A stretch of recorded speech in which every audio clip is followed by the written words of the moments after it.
The sound of breaking glass echoed through the empty restaurant, and I froze. I wasn't expecting anyone, especially not my parents. But there they were, arguing in the middle of the dining room, their voices sharp enough to cut through the silence. And then I saw it. My office door swinging open, the letter I had just found in my inbox crumpled in my hands. "You're fired." Fired. By my own parents.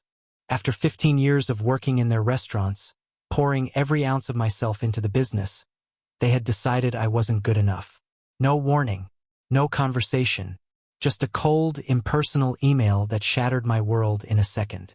I could hear my brother laughing in the background. He had done nothing. Really, just showed up occasionally and smiled for family photos. Yet he remained untouched. It wasn't just unfair. It was a betrayal. And in that moment, surrounded by the smell of burnt coffee and leftover takeout boxes, I realized something terrifying. The people who had taught me everything I knew about running a business could also destroy my life in an instant. The irony wasn't lost on me. Every late night, every holiday spent reorganizing inventory, every single time I had sacrificed friends, vacations, and even sleep, it had all been for them. And now, after all that loyalty, they had tossed me aside. I clenched my fists, fighting back tears and rage. My mind raced with questions, none of them with easy answers. Was this punishment for a mistake I couldn't even remember? Or was it jealousy? Preference? My parents had always favored my brother in subtle ways, but this felt like something deeper, something personal. And then, amidst the chaos of emotions, a new thought began to creep in. One that scared me more than their anger ever could. What if I could take it all back? For days I barely slept. I wandered through the restaurants, now feeling like an outsider in a place I had practically built with my own hands. Employees avoided my gaze. Some offered sympathetic smiles, others whispered behind my back. I overheard fragments of conversations. "She's been gone for years. Maybe it's for the best. He'll never run things like she did." And my stomach twisted with a mix of anger and disbelief. How could they accept this without question? How could my parents, my own parents, believe that my brother was a better fit? It wasn't just pride that hurt. It was betrayal. Every late night, every missed birthday, every extra shift I had taken to ensure the business thrived. They had counted on my dedication. And when the time came to prove my worth, they tossed me aside as if I had been nothing but a disposable worker. The word family suddenly felt hollow, empty, almost cruel. And yet, the fire inside me didn't die. If anything, it grew stronger. Sitting alone in the empty office that once felt like home, I realized something critical. I knew this business better than anyone. I knew its strengths, its weaknesses, its secrets. I had lived and breathed it for years. And if my parents were going to destroy the company with poor decisions or favoritism toward my lazy brother, maybe it was time I did something drastic. At first, the idea seemed insane. Take over the company after they fired me? Wasn't that crossing some moral line? But the more I thought about it, the more it seemed like the only way to save the business I had devoted my life to, and maybe, in some strange way, save my own dignity. I started quietly researching. Legal structures, shareholder agreements, past financial records. I needed to understand exactly what power my parents had, and more importantly, what vulnerabilities they had left exposed. Every day, my plan became more detailed, more tangible. I wasn't acting out of spite. Not entirely, but out of a relentless desire to protect something I had built with blood, sweat, and tears. Then came the first real test. A major supplier called to inform me that they had not received a critical payment for months. Their patience was running thin, and if the chain couldn't meet their obligations, they would pull out entirely. My brother had no idea how to handle it, my parents refused to get involved, and the restaurants were on the brink of collapse. I realized something chilling. If I didn't step in, everything I had worked for would disappear. The thought of letting the business crumble because of their arrogance and negligence fueled a new resolve. I would not only save it, but I would show them, in no uncertain terms, that I was the one who truly understood the company. And so, the first move was made in secret. I began quietly consolidating knowledge, contacts, and influence. Every conversation with an employee, every phone call with a supplier, every small fix in the background. It was all part of a plan they would never suspect. I was no longer just the wrong child. I was becoming something far more dangerous. A silent force, patiently waiting for the perfect moment to act. The following weeks felt like living in a nightmare I couldn't wake up from. I watched from the sidelines as my parents' decisions, or lack thereof, pushed the business toward collapse. Orders were late, employees were quitting quietly, and customer complaints piled up faster than anyone could handle. My brother, blissfully unaware, continued to post selfies online and brag about handling things, while in reality, he couldn't manage a single store without my guidance. Every day I came in, pretending I had no influence, while secretly doing the work they had fired me for. I would fix the payroll errors, negotiate with suppliers, and smooth over the mounting tension among employees. It was exhausting, but I felt a twisted sense of satisfaction watching them flounder without me. Then, one night, I received a call from a longtime investor who had always been skeptical of my parents' management. "You need to see this before it's too late," he said. I met him at a small cafe, tucked away from prying eyes. He slid a folder across the table. Inside were financial statements, contracts, and emails, proof that mismanagement had already cost the company a significant amount, and that bankruptcy was closer than anyone realized. I felt a cold thrill run down my spine. This was it, the moment where everything could shift. I could either walk away and let them fail, proving the world that their favoritism had doomed them, or I could step in quietly and seize control. My mind raced with possibilities, plotting the legal and strategic moves that would allow me to take over without immediately exposing my hand. Over the next few days, I started contacting key employees individually, ensuring their loyalty and understanding the gaps in the management chain.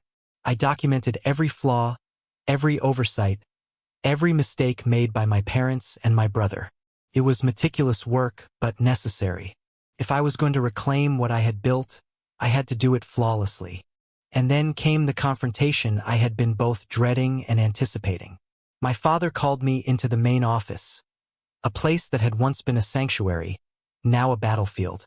He smiled politely, but there was tension behind his eyes. "We need your help," he said, almost as if admitting defeat. "The stores, things are falling apart, and we can't manage anymore." I kept my expression neutral. "I can help," I said slowly, "but we need to do things differently this time." For the first time in years, I could see the uncertainty in their faces. They realized, perhaps too late, that the person they had discarded was the only one capable of saving everything. And in that moment, I felt a surge of power, one tempered by years of hurt, betrayal, and relentless determination. It wasn't just about the business anymore. It was about proving that loyalty, competence, and sacrifice could not be ignored. It was about showing them that the person they had fired was the one holding the company together. And as I walked back to my office, the weight of the plan settling into place, I knew the real game had only just begun. The next morning, I arrived at the main office earlier than usual, carrying a carefully prepared list of priorities. My parents were already there, trying to look busy, but the anxiety was obvious. The stores were teetering on the edge, and they knew it. My brother wandered in late, holding a coffee cup like nothing was wrong, scrolling on his phone, completely unaware, or pretending to be, of the storm building around him. I called a meeting. The employees were tense, their eyes flicking between me and my parents. I could feel the unspoken question hanging in the air. "Is she back?" "I know things have been difficult," I began, keeping my tone calm but authoritative. "And I know mistakes were made, but I've prepared a plan to stabilize the business and get us back on track." I outlined it carefully: supplier negotiations, payroll adjustments, marketing strategies, even minor operational changes that would have immediate effects. I spoke with precision, with authority, and for the first time in years, the employees responded with respect. Their trust was mine again, and it was intoxicating. My parents exchanged glances, their silence loud. I could almost hear them thinking, "How did she know all this? How did we underestimate her?" It was a subtle shift in power, but one that energized me. I wasn't just the child who had been cast aside. I was the one holding the lifeline, My brother, however, didn't take it well. "Why are you making all the decisions?" he snapped, a defensive edge to his voice. "This is our family business, not yours." I didn't flinch. "I'm not trying to take it away. I'm trying to save it. Right now, the company can't afford mistakes, and honestly, it can't afford favoritism. If we don't act, it will collapse, and none of us will have anything left."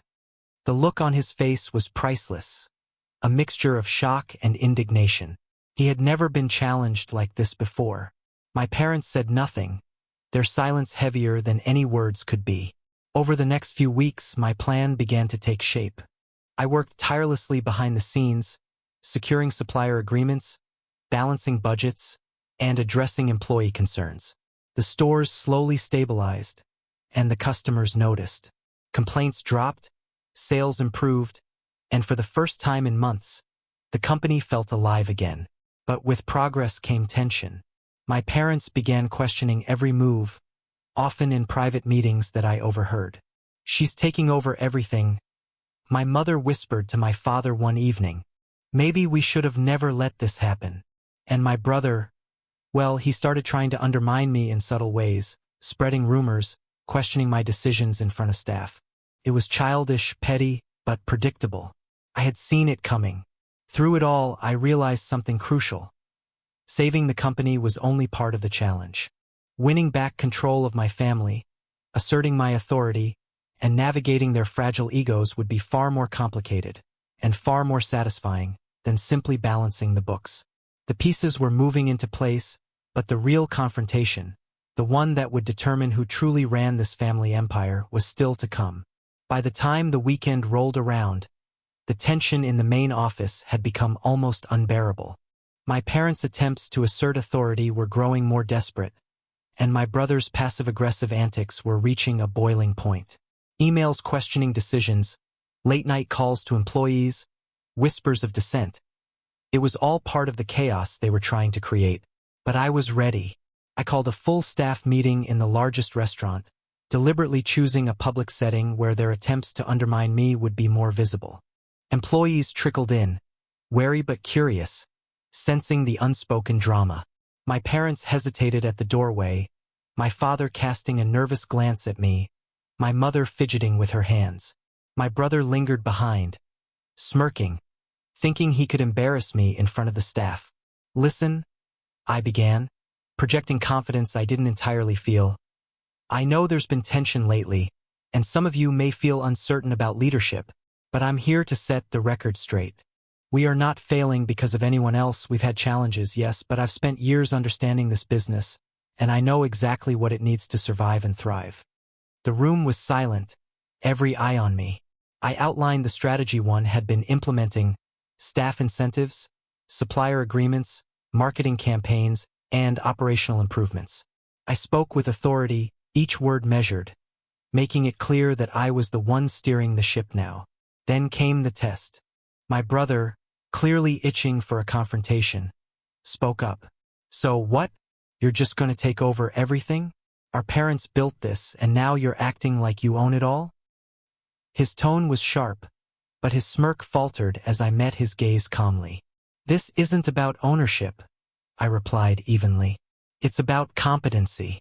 Right now, the business needs someone who can act decisively, someone who knows how to fix what's broken. That someone happens to be me. If anyone else has a better plan, I'd like to hear it, because until then, I'm doing what needs to be done." A few moments of awkward silence followed. Then the staff began nodding. Some murmured agreement. Others gave small smiles of relief. My parents looked stunned, their earlier confidence crumbling. The reality was sinking in. The person they had fired, the one they thought they could dismiss, was now indispensable. Over the next few days, the ripple effects were clear. Suppliers began calling to confirm my decisions. Employees were more responsive, willing to follow my lead. My brother's attempts at sabotage were increasingly transparent and ineffective. My parents tried private interventions, asking me to slow down or share authority. But I had anticipated this. Every move I made was calculated, each step bringing me closer to solidifying control without directly confronting them. Yet, and then came the first real crack. A major client, one that had been loyal to the family for years, threatened to pull their contracts due to confusion caused by internal mismanagement. My parents were panicking. My brother looked helpless, and I realized this was my moment. If I handled this flawlessly, it would cement my authority and demonstrate that their decisions to fire me had been catastrophic. By the time I walked out of that client meeting, everything had changed. I wasn't just the wrong child anymore. I was the architect of the company's recovery, the person everyone, employees, clients, suppliers, now relied on. And somewhere deep down, I felt a grim satisfaction. The family who had discarded me was beginning to realize just how wrong they had been. The following week felt like walking through a battlefield. Every step I took, every decision I made, carried the weight of my parents' expectations and their unspoken resentment. My brother had escalated his sabotage, emails questioning my authority, late-night calls to employees attempting to undermine me, and subtle public criticisms. But I had anticipated every move. I had already quietly built a coalition of loyal employees and suppliers who trusted my judgment implicitly. One evening, my father cornered me in the office. His face was tight with tension, his hands trembling slightly. "You've done impressive work," he said slowly, carefully choosing his words. "But this isn't just business. It's family. You're taking over everything." I looked at him steadily, not letting my anger or triumph show. "I'm not taking over to hurt anyone," I said. "I'm taking over to save what you've built. If we don't act decisively, everything falls apart. You know that as well as I do." He shook his head, a bitter laugh escaping him. "It's not about saving the company anymore. It's about you proving a point." And maybe he was right. Maybe part of this was about showing them they had made a terrible mistake. But the other part, much bigger, was about survival. The company, the employees, the clients, they all depended on me now. I couldn't let personal grievances cloud the bigger picture. That night, I reviewed every contract, every financial statement, every employee record. I drafted a series of moves that, if executed carefully, would allow me to assume formal control without a legal battle that could destroy the company entirely. But it wasn't just about legality, it was about optics. If I appeared opportunistic, ruthless, or vengeful, the family would hate me. But if I appeared pragmatic, competent, and indispensable, I could secure my position and protect the business. Meanwhile, my mother began trying a different tactic: emotional manipulation. "You're changing everything we built," she whispered, her voice trembling. "Don't let ambition destroy the family." I swallowed the lump in my throat. I had expected resistance, anger, and petty sabotage, but not this emotional assault. The truth was, I had grown attached to the business not just professionally but personally. It had been my life for years. I had sacrificed sleep, friends, and personal time for it. And now, the people who were supposed to love me were accusing me of ambition and selfishness. The next morning, I walked into the main office with renewed determination.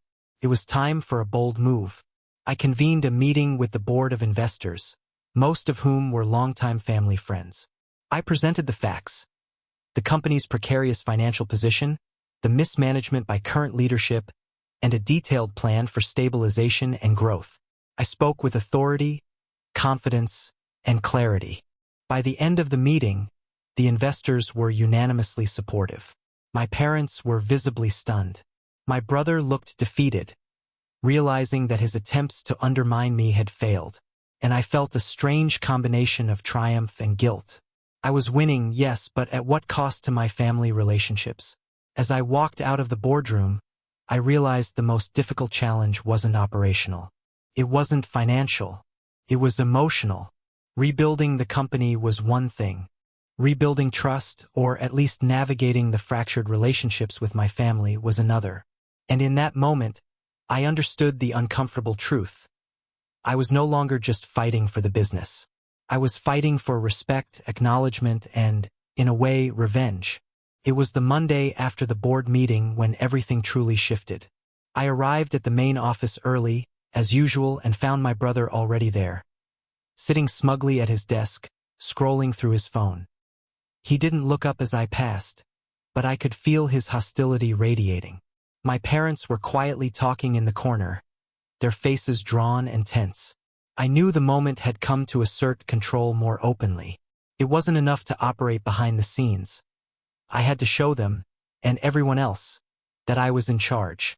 I called a staff meeting and, for the first time, my parents were invited not as decision-makers but as observers.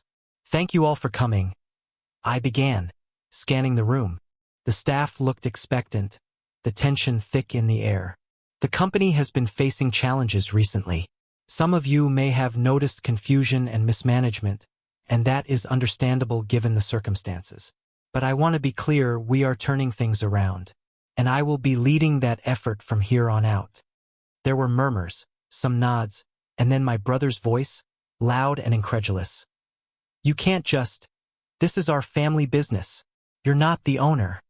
I turned to him, calm but icy. "I am not claiming ownership arbitrarily. I am claiming responsibility. And responsibility is what this company needs right now. If anyone doubts my ability to make decisions, I encourage you to examine the results of the past few weeks. The stores are stabilizing. Employees are engaged. Clients are satisfied. That is fact, not opinion." My parents exchanged uneasy glances.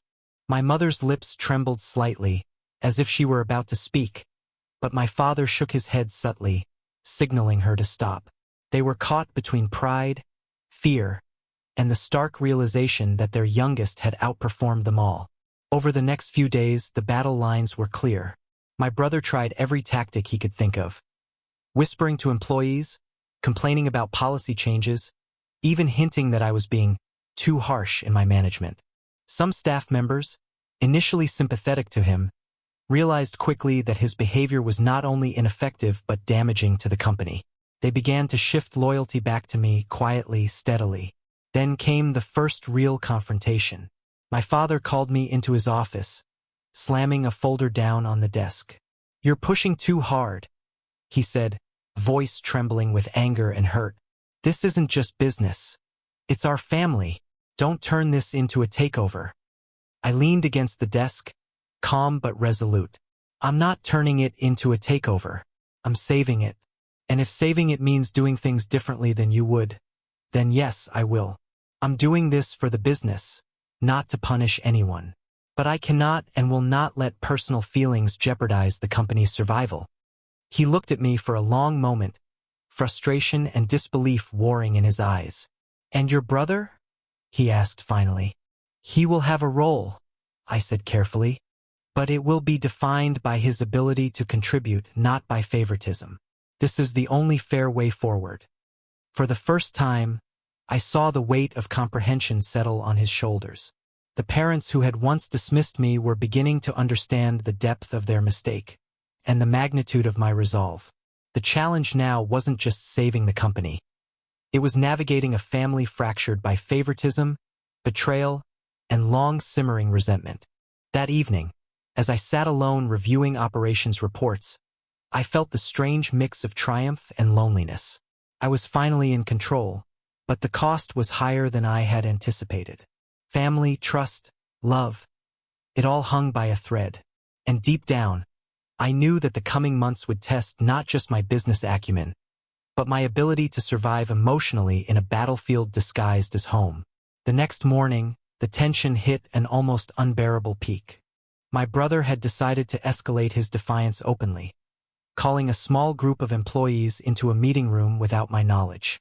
He tried to convince them that I was overstepping, that I was changing family traditions for my own benefit. But he underestimated one thing, the loyalty and trust one had rebuilt over the past weeks. By the time I learned of it, the damage was minimal, but the message was clear. He was willing to fight for control no matter what. I realized that from this point forward, there would be no half measures. The battle for the company was not just operational. It was psychological, emotional, and deeply personal. I called a meeting with the entire management team and employees. "I've heard about a private meeting held yesterday," I said, locking eyes with my brother, who shifted uncomfortably in his chair. "I want to be clear. There will be no undermining. Decisions will be made transparently, fairly, and with the company's best interest at heart." Anyone unwilling to participate constructively is free to leave.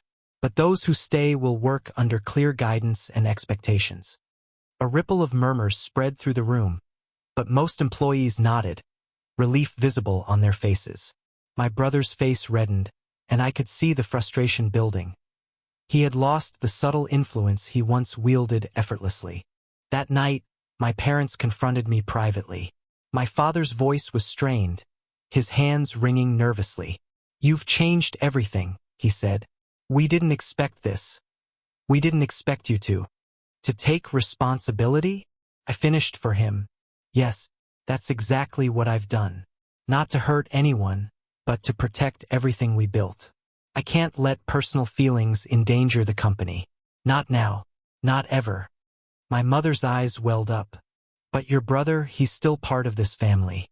You can't just—" I took a deep breath. "He has a role, but it has to be earned, not inherited. That's the only way this business survives, and the only way we can rebuild some semblance of fairness." Over the following days, I implemented stricter operational controls, clarified responsibilities, and set measurable goals for each location. Sales stabilized further, suppliers regained confidence, and employees began to respect, not fear, the structure I had established. My brother attempted small acts of defiance, but they were transparent and easily corrected. But the emotional toll was undeniable. I felt constant guilt and a strange sense of isolation. I was winning, yes, but at the expense of family unity. Every phone call from my parents carried an undercurrent of tension. Every glance from my brother was a challenge, and every family dinner felt like a strategic negotiation rather than a moment of connection. And yet, amidst the chaos, I realized something powerful. I was capable of leadership beyond the bounds of family dynamics. I could navigate betrayal, resentment, and incompetence, and emerge not just intact, but stronger. The company was no longer just a family legacy. It was a testament to my resilience, my knowledge, and my determination. For the first time, I saw the long game clearly. Not only would I save the business, but I would prove definitively that loyalty, competence, and sacrifice could not be ignored, even by the people who should have valued them most. The tension in the family had reached a breaking point. My brother's frustration was palpable. He had tried every tactic, every subtle manipulation he could think of, but nothing worked. The employees' loyalty had shifted decisively to me. Suppliers were listening only to my guidance, and even some of my parents' friends were quietly acknowledging that I was the one running the show. One evening, my father confronted me in the main office, his face pale and tight with anger.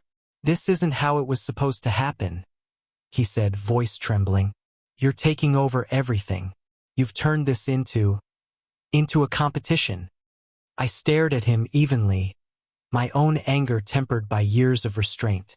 "It's not a competition. It's reality. The business was failing because the wrong people were in charge. I've saved it. That's the fact. Everything else is secondary." He shook his head, pacing. "Your brother, he's your family. You can't just sideline him." I sighed, carefully choosing my words.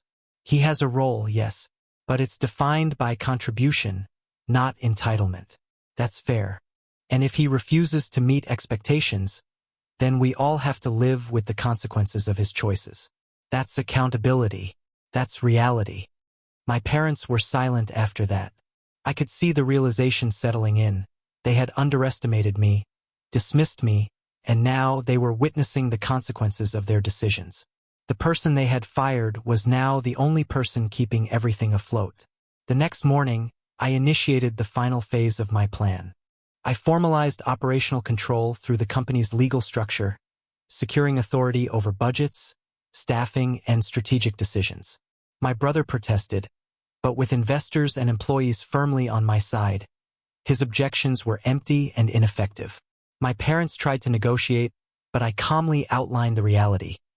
The company's survival depended on decisive leadership, and I was that leader. As the weeks passed, the business thrived under my guidance. Profits stabilized, customer satisfaction soared, and employees expressed genuine gratitude for the structure and clarity I had implemented. And yet, the personal cost was evident. My relationship with my parents remained strained. My brother's resentment simmered beneath the surface. Family gatherings were awkward, fraught with unspoken tension. One evening, I found myself alone in the main restaurant, reviewing the latest financial reports. The company was saved, more successful than it had been in years. But I couldn't shake the hollow feeling. The victories were bittersweet. I had proven my competence, but at what cost to family unity? It was then that I realized something profound. Success isn't just about money, power, or control. Sometimes it's about moral courage, about standing firm when everyone else doubts you.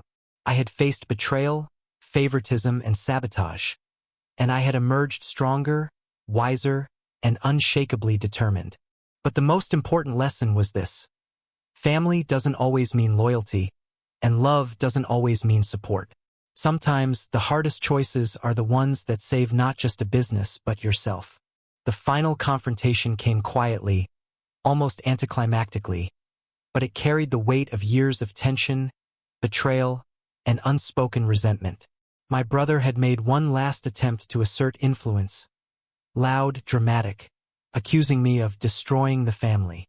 My parents, caught between loyalty to him and the undeniable truth of my competence, were visibly torn.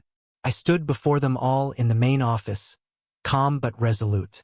"This isn't about destroying anyone," I said evenly. "It's about saving what we've built, about responsibility and accountability. The company, our employees, and the clients deserve leadership based on skill, not favoritism. That is reality." The room was silent. My brother's face was red with frustration. My parents' expressions a mixture of shame and reluctant acknowledgement. Slowly, the weight of comprehension settled in. The truth was unavoidable. They had made mistakes, underestimated me, and now they were witnessing the consequences of their actions. Over the next few weeks, I worked to formalize the company's structure. My brother was given a clearly defined role aligned with his strengths, but any further attempts at undermining or shirking responsibility would have direct consequences. My parents, initially resistant, began to accept that the company's survival and its growth depended on my leadership. Slowly, the tension began to ease, though the emotional scars remained. The business flourished. Stores reopened with renewed energy, employee morale soared, and clients noticed the difference. My strategic decisions, implemented with precision and backed by years of experience, had not only stabilized the company but positioned it for growth that my parents hadn't even imagined. Yet, despite the success, I couldn't ignore the personal cost. Family dinners were quieter, interactions measured. The closeness I had once hoped to restore was fractured, replaced by a cautious, respectful distance. And I understood something vital. Sometimes, doing the right thing for the greater good doesn't heal every wound. Sometimes it only creates a new kind of balance, a balance built on respect, competence, and undeniable results.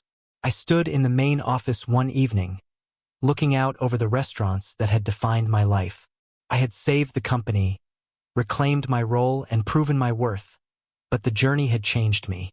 I was stronger, wiser, and more resilient, but I was also keenly aware of the sacrifices required for leadership. In the end, I asked myself the question that had haunted me since the day I was fired. AITA? I hadn't acted out of spite, revenge, or ambition alone. I had acted out of responsibility, knowledge, and love for the company, for the employees, and, in my own complicated way, for my family. And in that quiet moment, I realized the answer didn't matter to anyone but me. I had done what was necessary.